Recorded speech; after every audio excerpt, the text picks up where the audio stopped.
राज्यात गेल्या काही दिवसांपासून पावसाचा हाहाकार सुरू आहे। मान्सूनच्या आधी आलेल्या या पावसाने अक्षरशः धुमाकूळ घातलाय। शेतकऱ्यांचं आणि नागरिकांचं मोठ्या प्रमाणात नुकसान या अवकाळी पावसाने केलंय। मात्र या अवकाळी पावसाचा मान्सूनवर काय परिणाम होईल, यंदा महाराष्ट्रात मान्सून कधी धडकणार हे जाणून घेणं महत्त्वाचं आहे। राज्यातल्या जवळपास सर्वच भागात पावसाने हजेरी लावली आहे। आणखी काही दिवस अवकाळी पावसाचं सावट महाराष्ट्रावर असण्याची शक्यता आयएमडीने वर्तवली आहे। आता मान्सून कधी येणार, तर आयएमडीने म्हणजेच हवामान खात्याने एक महत्त्वाची अपडेट दिलेली आहे। अरबी समुद्रात पोहोचलेला मान्सून आता केरळच्या किनारपट्टीवर पोहोचला आहे। आता मान्सून महाराष्ट्रात कधी पोहोचणार, तर हवामान विभागाने दिलेल्या माहितीनुसार गेल्या काही तासांपासून मान्सून अरबी समुद्रात रेंगाळलेला होता। मात्र आता मान्सूनसाठी पोषक वातावरण तयार होतंय। त्यामुळे मान्सून पुढच्या 2 ते 3 दिवसांमध्ये केरळच्या किनारपट्टीला धडकण्याचा अंदाज हवामान विभागाने वर्तवलाय।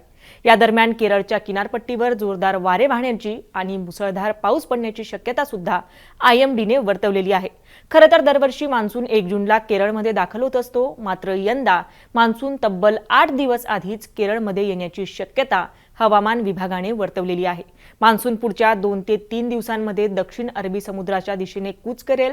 पुढे मान्सून मालदीव आणि कोमोरिनच्या भागात पोहोचेल आणि हळूहळू लक्षद्वीप, केरळ, तामिळनाडू आणि ईशान्येकडच्या राज्यांमधल्या काही भागांमध्ये मान्सून दाखल होईल, असा सुद्धा अंदाज हवामान विभागाने वर्तवलेला आहे। मान्सून केरळमध्ये दाखल झाल्यानंतर महाराष्ट्रातल्या कोकणात पोहोचण्यासाठी जवळपास आठवडाभर जातो। त्यानंतर कोकणातून हळूहळू मान्सून नंतर महाराष्ट्र व्यापत असतो। यंदा मान्सून केरळमध्ये लवकर दाखल होणार आहे, त्यामुळे तो महाराष्ट्रात पण लवकर पोहोचण्याची शक्यता वर्तवण्यात येते।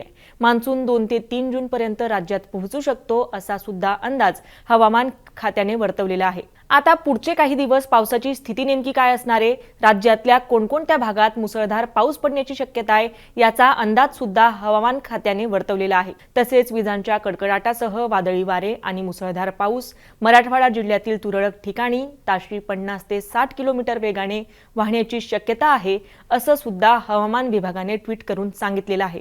याचबरोबर रायगड आणि रत्नागिरी जिल्ह्यांना पावसाचा रेड अलर्ट जारी करण्यात आलाय। तसेच पालघर, नाशिक, ठाणे, मुंबई, सिंधुदुर्ग, पुणे, छत्रपती संभाजीनगर आणि अहिल्यानगर या जिल्ह्यांमध्ये पावसाचा ऑरेंज अलर्ट जारी करण्यात आलाय।